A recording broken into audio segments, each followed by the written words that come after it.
오늘 부부주일로 지키며 우리에게 허락하신 말씀의 제목은 피차 복종하라 라는 제목으로 은혜를 나눕니다. 여러분 잘 아시겠지만 5월 21일은 부부의 날입니다. 둘이 하나가 되었다. 그래서 부부의 날로 정했는데 이날은 2003년 12월에 국회 본회의에서 통과해서 법정 기념일이 되었습니다. 둘이 하나가 되었다 해서 22일 날로 정했는데 부부관계의 소중함을 일깨우고 화목한 가정을 만들자라는 취지였습니다. 한 가정이 국가와 사회의 기초라면 그 가정의 기초는 부부입니다. 그래서 한 남자와 한 여자가 만나 한 가정을 이룬다는 것은 너무나도 중요한 일입니다. 결혼할 때 서로 눈이 먼 상태에서 하나가 되는 것, 이게 바로 부부입니다. 철학자 임마누엘 칸트가 한 미모의 여인에게 계속해서 청혼을 받았습니다. 그러나 한 번도 확신에 찬 대답을 하지는 못했습니다. 늘 뜨겁지도 않고 차갑지도 않고 적당했습니다. 견디다 못한 여인이 칸트에게 분명한 대답을 해주라고 요구했습니다. 그러자 칸트가 간단하게 말을 합니다. 생각해 보겠습니다. 그 후 칸트는 도서관에 가서 결혼에 관한 책들을 모두 뒤졌습니다. 결혼에 찬성하는 의견과 결혼에 반대하는 의견들을 모아 집중적으로 연구를 했습니다. 그리고 마침내 결혼을 해야겠다. 결혼하기로 결론을 내렸습니다. 이제 여인의 집을 찾아가서 문을 두드렸습니다. 문을 열어주는 여인의 아버지에게 칸트가 이렇게 말을 합니다. 그동안 많은 생각을 한 결과 당신의 따님과 결혼하기로 결정했습니다. 그런데 돌아온 대답은 이렇습니다. 너무 늦었네. 내 딸은 이미 결혼해서 두 아이의 엄마가 되었다네. 결혼은 계산하고 생각하고 그래서 하는 것이 아닙니다. 결혼은 서로가 좋아서 하는 게 바로 결혼입니다. 그래서 결혼 동기도 가지각색입니다. 어떤 사람은 밥 먹는 모습이 너무 예뻐서 결혼했던 사람도 있습니다. 어떤 사람은 우는 모습에 반해서 결혼했다는 사람도 있습니다. 어떤 사람은 걸음걸이에 반해서 결혼했다고 합니다. 또 어떤 사람은 목소리에 반해서 결혼했다고도 합니다. 이성이나 합리적인 것이 될 수는 없는 것이 바로 남녀의 만남입니다. 이렇게 대부분의 사람은 거창하게 결혼을 한 것이 아니라 아무것도 아닌 것에 눈이 멀어 결혼하고 살아갑니다. 그래서 이미 결혼하고 살아가는 사람들에게 묻습니다. 지금도 그렇게 배우자가 그렇게 좋습니까? 그러면 한결같은 대답이 그러죠. 내가 눈이 삐었지. 내가 눈이 삐었지. 이렇게 대답한다고 합니다. 그런데 그날을 돌이켜보면 정말 모든 것이 좋았습니다. 팔자 걸음도 좋았고 삐뚤어진 입도 좋았고 심지어 코 푸는 모습도 좋았다고 합니다. 이게 바로 여러분 감정입니다. 사랑은 논리가 아니죠. 밥 먹는데 무슨 논리가 있겠습니까? 걸음걸이를 걷는데 무슨 오묘한 논리가 있겠습니까? 이렇게 해서 결혼하다 보니 나중에 가서 이성적으로 정신을 차려보면 마음에 드는 게 없어집니다. 그렇게 좋았던 모습도 꼴도 보기 싫어지게 됩니다. 그래서 이런 것을 방지하겠다는 차원에서 요즘 젊은 사람들은 살아보고 결혼하겠다. 동거, 살아보고 결혼하겠다. 그럽니다. 그야말로 이성적으로, 합리적으로 결혼하겠다라는 것입니다. 그런 사람들이 우리나라에 이미 57만 가구나 된다고 합니다. 114만 명이 현재 결혼하지 않고 동거 상태의 가정을 이루고 있습니다. 여러분, 이거는 바람직하지 않다고 생각합니다. 이것은 하나님이 정해준 방법이 아닙니다. 하나님이 정해준 방법은 눈이 삐어서 정신이 없을 때 후딱 하는 거, 이게 오히려 결혼이지 않나. 모든 거 가려가고 모든 거 구분해가고 살아봐서 마음에 들면 결혼한다. 그건 결혼이 아니겠죠. 이제는 제정신이 돌아왔을 때 어떻게 살아야 하겠습니까? 이성적으로 살아야 잘 사는 걸까요? 합리적으로 살아야 잘 사는 걸까요? 즉 남편은 아내를 알아야 되고 아내는 남편을 알아야 됩니다. 남편과 아내는 서로 잘 살려고 노력해야 됩니다. 이성과 합리를 내가 결과만을 놓고 하겠다가 아니라 어떻게든 잘 살아보겠다고 접근하는 것, 이게 바로 결혼 생활 아니겠습니까? 그래서 오늘 본문에서 바울은 결혼을 통하여 부부가 어떻게 살아야 되는지를 우리에게 알려주고 있습니다. 21절에 말씀합니다. 그리스도를 경외함으로 피차 복종하라. 여기 피차 복종하라, 이 말은 아내가 원하는 것, 남편이 원하는 것을 해줘라, 이것입니다. 결혼은 감정이나 본능으로 시작하는 것이 아니라 서로를 알아가고 서로를 존중하며 서로에게 협력하며 살아가는 것, 이것이라고 바울은 강조하고 있는 것입니다. 그렇다면 피차 복종하라 할 때 첫째, 남자가 원하는 것이 무엇인가, 이것입니다. 22절과 23절을 보면요, 아내들이여 자기 남편에게 복종하기를 죽게 하듯 하라. 이는 남편이 아내의 머리됨이니 그리스도께서 교회의 머리됨과 같으시니 그가 바로 몸의 구주시니라. 여기에 복종이라고 그랬어요. 복종은 하나님의 질서 아래 자신을 두다 또는 순종하다라는 원어적 의미가 있습니다. 남자는 인정받기를 원합니다. 인정받기를 원한다는 것은 자존심으로 산다는 것입니다. 하나님이 태초에 천지를 창조하시고 땅을 정복하라, 모든 생물을 다스리라, 이렇게 남자에게 권위를 부여하셨습니다. 그래서 남자는 모든 것이 자기 아래에 있을 때 행복해야 합니다. 그럴 때 남자는 안정감을 느끼게 됩니다. 그래서 남자는 아무리 회사에서 높은 직급에 있으면서도 많은 월급을 받으면서도 늘 회사에 나와서 하는 말이, 야, 창업이라도 해야겠다. 그러니까 사장이 되어야겠다는 말이죠. 내가 용의 머리는 못 되지만 뱀의 머리는 될 수 있다, 이런 말 아니겠습니까? 이것은 자기 마음대로 무엇이든지 해보고 싶어서 하는 말이겠습니다. 기가 죽은 남자들의 축 처진 어깨의 진짜 원인은 자기가 왕노를 할 수 있는 곳이 없어서 그런 것입니다. 그래서 남자들은 자기가 왕노릇 할 수 있는 곳을 찾아다닙니다. 세상에 나가서 동호회를 만듭니다. 회원이 몇 명 안 되는 그 자리에서도 회장을 맡으려고 합니다. 그리고 회장이 되면 그 자리에서 열심을 합니다. 이것이 바로 남자입니다. 남자는 인정받는 자리에 가면 살아나는 것입니다. 남자는 자기를 왕같이 대해주는 곳에 가면 자기의 돈도, 자기의 시간도, 자기의 명예도 다 갖다 바치는 게 바로 남자입니다. 하나님은 귀하게 쓰셨던 사람들을 크게 인정해 주셨습니다. 아브라함아, 너는 고향을 떠나라. 내가 너를 큰 민족으로 만들어주겠다.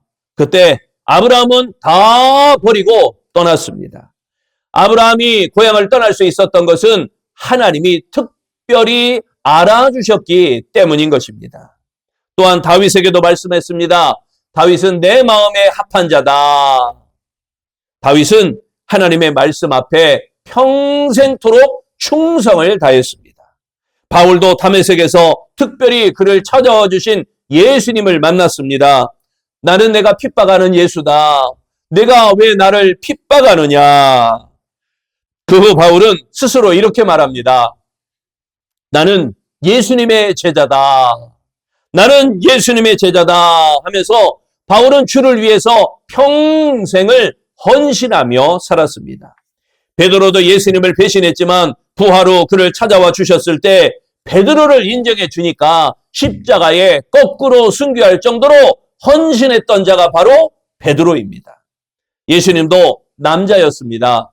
예수님은 백부장이 말씀만 하시라고, 예수님 우리 집에 오는 거 감당하지 못하겠으니 말씀만 하시라고 주님의 능력을 인정했습니다. 그때 예수님은 기뻐하시면서 이렇게 말씀하셨죠. 내가 이스라엘 사람 중에 이런 사람을 만나보지 못했다. 네가 믿은 대로 되라. 또 한 여자가 향유를 깨뜨려서 예수님 발에 붓고 그녀의 머리로서 이렇게 닦으면서 주님을 인정해 주었습니다. 그때 예수님은 이 여인을 감싸고 보호해 주셨습니다. 남자는 인정해 주면 행복합니다. 아무것도 없어도 인정받으면 그는 목숨을 바치는 것이 남자입니다. 그러나 성경에서도 하나님께 인정받지 못한 사람들은 곁길로 나간 모습을 볼 수 있습니다. 가인이 자기의 제사가 받아들여지지 않자 자기 동생을 아벨을 돌로 쳐 죽이지 않았습니까? 가룟 유다가 예수님께 책망받고 예수님을 은 30냥에 팔아버렸습니다. 사울 왕이 자기 나름대로 제사를 드리고 전쟁에 임하겠다 하던 대로 습관대로 율법대로 했습니다. 그런데 그 제사가 받아들여지지 않자 사울 왕이 이 이후로 그 믿음 생활이 엉망이 되어버렸습니다. 남자가 건강하고 행복할 수 있는 보약은 바로 칭찬입니다. 남자는 칭찬만 해주면 벌벌 날아다니는 것입니다. 남자가 늘 지쳐있고 힘이 없다면 그건 분명히 이유가 있을 것입니다. 여러분, 남편을 꼭 인정해 주시기를 바랍니다. 남편을 인정하는 것은 복종하는 것과 같은 것입니다.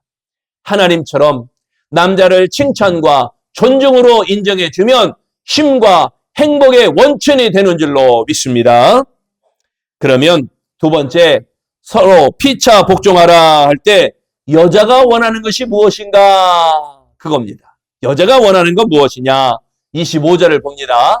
남편들아, 아내 사랑하기를 그리스도께서 교회를 사랑하시고 그 교회를 위하여 자신을 주심같이 하라. 여기에 사랑이라고 나왔죠. 남편을 아내 사랑하기를, 또 그리스도께서 교회를 사랑하시고, 이 사랑은요, 여러분 잘 아는 아가페 사랑입니다. 무조건적인 사랑이에요. 단순한 감정적 애정이 아니라 자기 희생적이고 헌신적인 사랑을 의미하는 사랑이 바로 이 아가페적인 사랑입니다. 남자는 여자를 사랑하라 라고 했습니다. 주님이 교회를 위하여 죽으시고 교회를 사랑하는 것 같이 아내를 사랑하라 라고 했습니다. 따라서 아내를 사랑하려면 희생을 감당해야 됩니다. 여자가 원하는 것을 해주는 것이 희생이 아니면 안 됩니다. 그래서 여자가 원하는 것은 자기의 말을 들어주는 것입니다. 여자의 말을 잘 들어주는 것입니다. 여자는 말하는 재미로 살아갑니다. 태초에 남자가 외로운 것을 알고 여자를 돕는 배필로 창조하셨는데 아마도 남자가 혼자 사는 것이 외롭고 심심하니까 옆에서 말 걸어주고 옆에서 위로해주고 옆에서 칭찬해주고 옆에서 계속 대화를 하라고 하나님께서 창조해 주신 이가 바로 하와입니다. 그래서인지 하와가 뱀 이야기를 하는데 청산유수입니다. 그렇게 이야기하다가 사탄에게 넘어갔습니다. 또 말로 남편 아담을 설득해서 아담까지 선악과를 먹게 하였습니다. 이렇듯 여자는 말하는 것과 말을 듣는 것, 이 말을 굉장히 좋아합니다. 유치원에 가보니까 남자아이와 여자아이들이 노는 것이 다릅니다. 유치원 나이에 아이의 6세에서 7세 여자아이들은 3,000 단어를 아는데 그 단어를 100% 구사한다고 합니다. 그래서 여자아이들이 말을 참 잘합니다. 똑똑해 보입니다. 그런데 남자아이들은 같은 나이인데도 1,000 단어밖에 모르고 그 중에서도 25%밖에 구사하지 못한다고 합니다. 1,000 단어의 25%면 250 단어입니다. 여자아이는 3,000 단어를 알아서 3,000 단어를 다 씁니다. 그런데 남자아이는 1,000 단어를 아는데 그중에 25%, 250 단어밖에 쓰지를 않습니다. 그래서 여자아이들은 소꿉놀이를 좋아해요. 야, 네가 엄마하고 내가 아빠 할게. 야, 여보 다녀왔어요. 여보 밥 먹으세요. 그래서 빨간 벽돌 부숴가지고 이것이 고춧가루다 그러고 김치 담궜다 그러고 이런 저렇고 소꿉놀이 대화합니다. 여기서 끝나는 게 또 아니죠. 인형놀이 합니다. 인형 가가지고 인형을 두 개 넣고 야 엄마 해봐. 저도 애기면서 인형한테 나보고 엄마 해봐 하면서 인형놀이 합니다. 이야기하고 대화하고 이렇게 놀기를 좋아하는 게 여자의 특징입니다. 그러나 남자아이들은 놀면서 쓰는 단어가 몇 글자 안 됩니다. 보시죠? 남자아이들은 저게 다예요.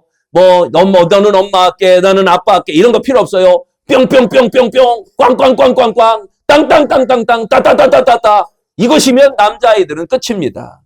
이렇게 하나님은 사람을 창조하실 때부터 남자와 여자의 언어에서 큰 차이를 두셨습니다. 남자는 어른이 되어서도 하루에 12,000단어를 쓰고 여자는 하루에 그의 2배 25,000단어에서 30,000단어를 쓴다고 합니다. 남자는 친구에서 하루에 12,000단어 다 쓰고 집에 복귀합니다. 그래서 집에 돌아와서 하는 말이 아이고 말할 기력도 없다. 왜요? 12,000단어 다 써버렸기 때문입니다. 그래서 집에 오면 텔레비전이나 보고 집에 오면 신문이나 보고 말이 없이 입이 잠궈집니다. 그런데 여자는 집에 오면 하루 종일 혼자 있으면서 5,000단어밖에 못 쓴다고 합니다. 직장 생활하는 여인들도 거기에서 남자와 마찬가지로 12,000단어밖에 못 써요. 그러니 아직 2만 단어에서 3만 단어가 남아있는 것입니다. 그러니까 현관문을 걸어주면서 계속 말이 터져나옵니다. 여자의 말은 결론이 없이 계속 진행형입니다. 무슨 결론을 내기 위해서 하는 말이 아니라 그냥 오늘 산 이야기를 하는 겁니다. 아침에 뭐 됐고, 점심에 뭐 됐고, 점심에 오후에 누굴 만났고, 이런 얘기, 현재 진행형 얘기. 그래서 그냥 들려주면 되는 겁니다. 여자는 이야기해야 됩니다. 들어줄 사람이 있어야 됩니다. 사람이 없으면 강아지한테라도 말을 합니다. 사람이 없으면 화분한테라도 말을 합니다. 이렇듯 아내는 자기가 하고 싶은 말을 다 하면 살아납니다. 우리나라에만 있는 병이 있죠. 화병입니다. 화병이 국제학술지나 국제의학 단어에도 우리 한국에만 있는 병으로 등재가 되어 있다고 합니다. 화병은 말 못하고 속에다 꿈 넣어놓는 것들로 인해서 생기는 병이 바로 화병입니다. 밖으로 나와야 되는데 안에서 쌓이기만 한 병이 바로 화병입니다. 우울증, 편두통 이런 병증이 바로 말을 못해서 생기는 병이라고 이야기합니다. 그래서 여자들은 말을 들어주어야 됩니다. 그러면 여자들은 병이 없습니다. 여자들이 살 길은 말할 수 있는 곳을 찾는 것입니다. 그래서 여자들이 대화하잖아요. 여보세요, 따르르릉, 여보세요, 친구야, 반갑다. 야, 이렇고 저렇고 1시간 통화한 다음에 뭐라 그래요? 자세한 것은 만나서 또 하자. 참 깁니다. 길게 대화하고 자세한 것은 만나서 또 하자. 아무튼 입을 계속 열어서 대화를 해야 내게 병이 없어지는 존재가 바로 여자입니다. 결국 여자는 말이야 센다는 것이 실제로 건강과 직결되는 중요한 삶의 자세요.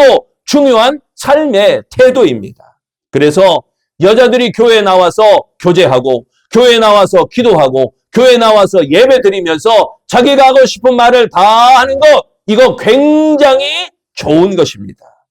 남자의 희생은 여자의 말을 들어주는 것입니다.